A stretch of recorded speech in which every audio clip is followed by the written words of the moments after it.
ඒ කියන්නේ බොසුයි මායි ගැලපෙනවා. හරි. එතන මගේ ඇටිටියුඩ් එකට බොස්ගේ ඇටිටියුඩ් එක සෙට් වෙන්නේ නැහැ. තේරුණාද? ඉතින් ඒතකොට අමාරුයි ඒ දීගේ කන්න. නේ? හරි. සමහරුන්ට රස්සාවක් නැති ඉඳ මොකක් හරි රස්සාවක් හොයාගන්න. ඊට පස්සේ පටන් ගත්ත දවසේ ඉඳන් ඒකට බැන බැන දවස ගෙවනවා. ඒක පැෂන් එක නෙවෙයි යා. තේරුණාද? ඒතකොට තව කෙනෙක් ඉන්නවා කරන්න දෙයක් නැති ඉඳ අහුවෙන ව්‍යාපාරයක් පටන් ගන්න. ඊට පස්සේ පටන් ගත්ත වෙලාවේ ඉඳන් බැන බැන තමයි ව්‍යාපාරය කරන. මට මේක කරදරයි, මට මේක ටෙලිෆෝන් කෝල් ගන්න බෑ, මට මේක බලන් ඉන්න බෑ, මට උදේම නැගිටින්න බෑ, මේක කරදරයි කියලා ඒක බැන බැන යනවා ෆේල් වෙනවා. දැන් ඔයා බැංකුවේ වැඩ කරද්දී එන්නේ තමන්ගේ අල්ලපු ගෙදර කෙනා. එයාත් එක්ක කතා කරන්න වෙන්නේ සර් කියලා, මැඩම් කියලා. නේ සමහරට ඊයරා මේ බැන්නා. දැන් මං කැෂියර් එකේ ඉද්දි එනවා. ඉතින් මට ඊයරා බැන්නා කියලා ඒ ලේඩිත් එක්ක මේ තමුසි කියන්න බෑ. මැඩම්. හරි. එයා මට මැඩම් කිව්වනේ කියලා යයි. ඉතින් අපිට කරන්න දෙයක් නෑ.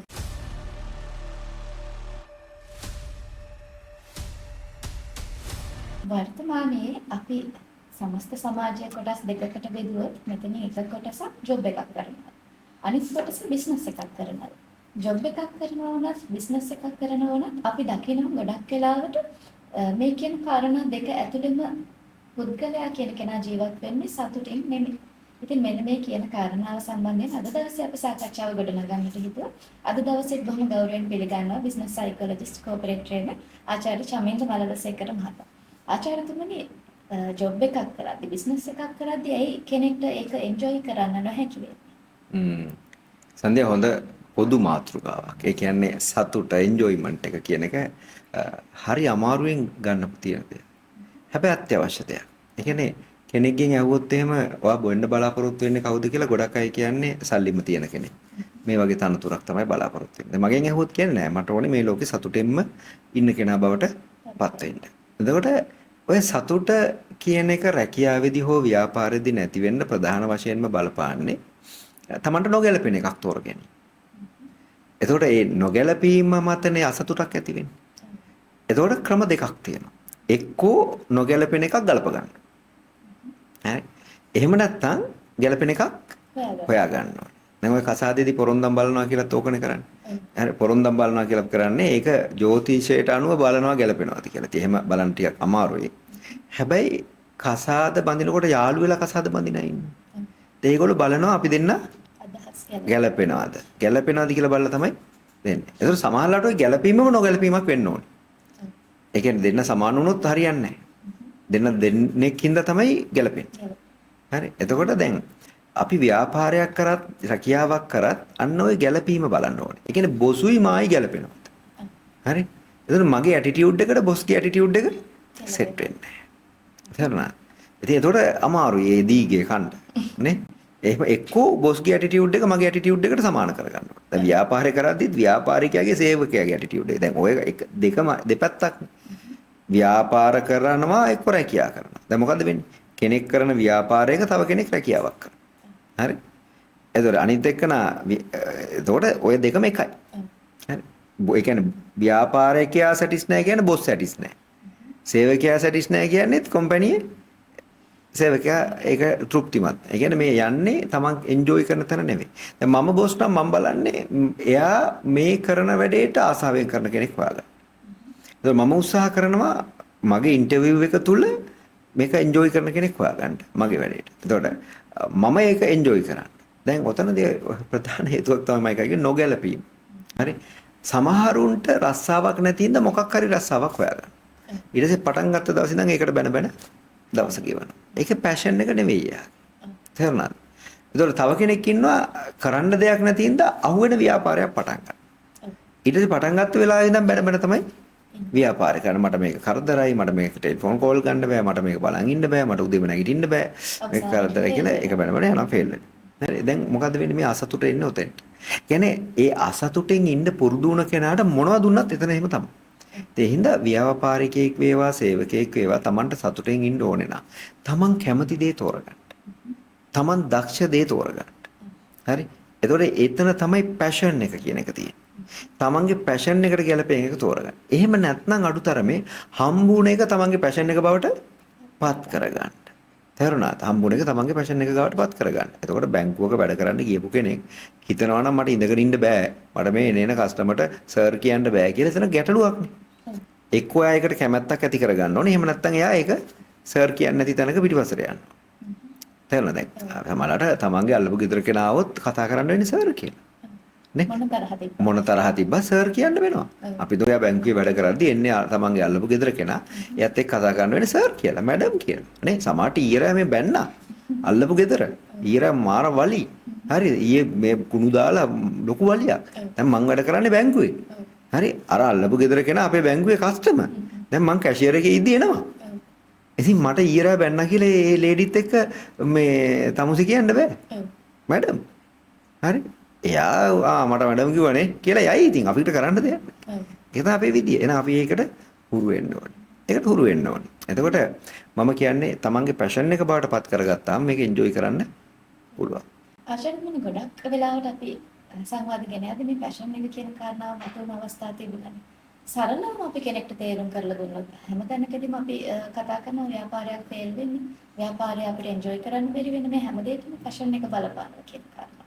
ඉතින් මේක අපි සරලවම කෙනෙක්ට අවබෝධ කරලා දුන්නොත් කොයි විදිහටද ඔබතුමාට? ඒක වගේ සතුට කියන වචනේත් එක්ක ගත්තොත් සන්ධ්‍යා මේ උදේ නැගිටිනකොට වැඩට යන්න හිතෙනවනම්. ඔයා කඩා වැටෙනකොට නෑ මං ආයෙ කොහොම හරි කරනවා කියලා හිතෙනවනම්. හරිනා. එතකොට මට මොන ප්‍රශ්නයාවත් මං අද මේක කරනවා වගේ එකක් ඔයාට හිතෙනවනම්. හරි. අර බෝරින් ෆීලිං එකක් නැත්තම් අන්න ඒක තමයි ඔයගේ පැෂන් එක. ඒ කියන්නේ ඔයාට මේ වැඩේ කරන්න ආසයි. දැන් මට වැඩ කරනකොට මට මහන්සි දැනෙන්නේ නැහැ. ඒ මගේ පැෂන් එක. කතා කරන එකනේ මගේ පැෂන් එක. ඒතර මම කැමති දවසට කීප දෙනෙකුට අලුත් දැනුමක් දෙන්න. ඒතර මේ පැෂන් එක මං හදන් ඉන්නේ අලුත් දැනුමත් එක්ක.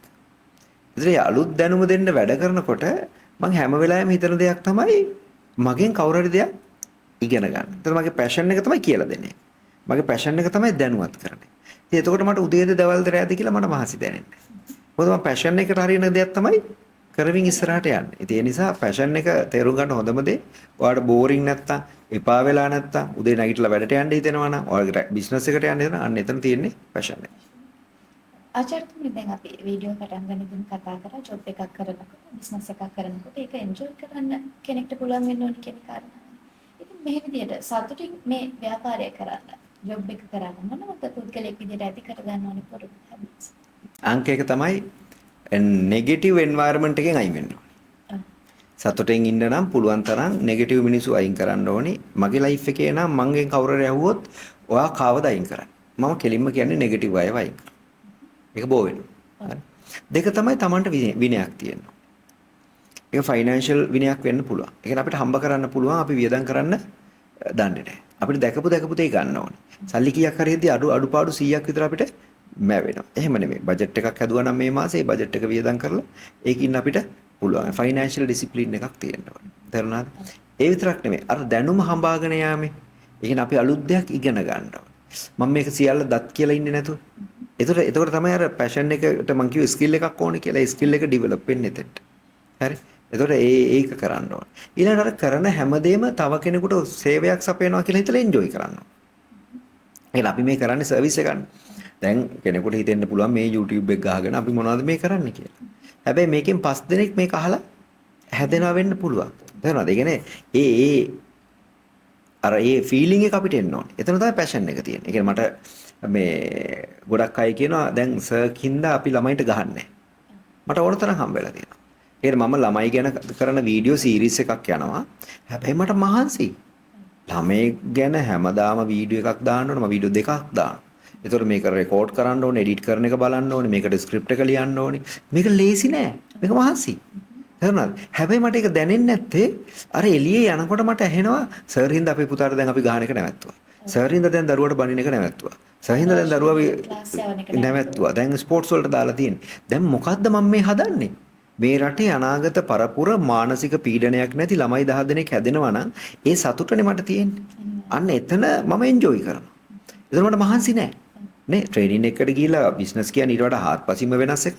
මගේ එක්ස්පර්ටීස් එතන. එතකොට අර දරුවන්ගේ පැත්ත අරගෙන ට්‍රේනින් එකකට ගිහිල්ලා ට්‍රේනින් ප්‍රෝග්‍රෑම් එක ඉවරුනහම කට්ටිය ඇවිල්ලා සර් නියමයි මං අහගෙන හිටියා. අපි මේක වෙනස් වෙනවා.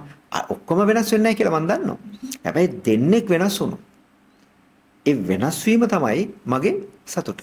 ඉතින් මම කියන්නේ අපි කරන දේ කොෆි ෂොප් එකක් දාලා කොපි එකක් දෙනකොට එයා දෙන්න ඕනි මට කීයක් කොෆි එකෙන් හම්බ වෙනවද කියන වැඩක් නෙවෙයි. එයා බලන්න ඕනි මම මේ කොෆි එක දෙනකොට හරි මේ මිනිස්සයා කොච්චර සතුටෙන්ද මේක බොන්නේ. එයාට ඒ දෙන ඒ తాවකාලික සතුට මම දැන් මං ඉන්නේ ඒකට. නේ? අන්න එතන තමයි මේ කන්ටිනියුස් මේවක එන්නේ. තේරුණාද? එතකොට මට ප්‍රශ්නයක් නැහැ. දැන් අපි කෝල් සෙන්ටර් එකක් ගන්නකො. කෝල් සෙන්ටර් එකකදී අපි කෝල් කරලා විකුණනවා මොකක් හරි ප්‍රොඩක්ට් එකක්. අපි දෝ ක්‍රීම් එකක් කියලා. ඔය ක්‍රීම් එක විකුණන්න ඕනි කියන මානසිකත්වයෙන් විකුණන්න හොඳ නැහැ. අපි දෝ සර්විස් එකක් කියලා. ඒ ටියුෂන් එකක් කියලා. ටියුෂන් එකේ මානසිකත්වයෙන් ඔක විකුණන්න හොඳ නැහැ. ක්‍රීම් එක දෙනවා නම් මේ ප්‍රොඩක්ට් එක ගන්න කෙනා ඇත්තටම සුදු වෙයිද? මෙයා පැහැපත් වෙන්න. අන්න ඒකට තමයි දෙන්න ඕනේ. නේ? ටියුෂන් එකක් ගැන කතා කරද්දී මේ දරුවා මෙතනින් ඉගෙනගෙන මෙයා අන්න එතකොට වචනක් දෙනවා. අපේ ෆීලිං එකත් එන්ජොයබල්. තේරුණාද? අන්න ඒ වගේ ෆීලිං එකකින් අපි වැඩ කරන්න ඕන. ඒ නිසා හැම වෙලාවෙම මනන් හින්දා මොකක්ද ඇති වෙන ඉම්පැක්ට් එක. අන්න ඒක හිතලා වැඩ කරද්දී හරිම සතුටින් වැඩ කරන්න පුළුවන්. ඒ කියන්නේ රෙස්ටුරන්ට් එක වේටර් කියන්නේ අමාරු රස්සාවක්. යනවා, ඇවිදිනවා, බැනුම් අහනවා ඔක්කොම තියෙනවා. හැබැයි ඒක ජොබ් එකක් කියලා කරොත් අපි කැමැත්තෙන් නෙමෙයි කරන්නේ. හැබැයි මං කැම ටික දෙන මිනිස්සු අරහට කනවා. එයාගේ සතුට බලන්න ඕනේ. අන්න ඒක එන්ජොයි කරන්න පුළුවන් නම් එතන තමයි තියෙන සතුට තියෙන්නේ. අනිවාර්යයෙන්. අපි ධර්මයේ පැත්තෙන් ගත්තත් බුදුරජාණන් වහන්සේත් කියලා තියෙන්නේ සන්තුෂ්ටි පරමං ධනං කියලා. ඉතින් සතුට හැරෙන්න වෙන කොයිතරම් ධනෙ ඉපරුවා ප්‍රයෝජනයක් නැහැ.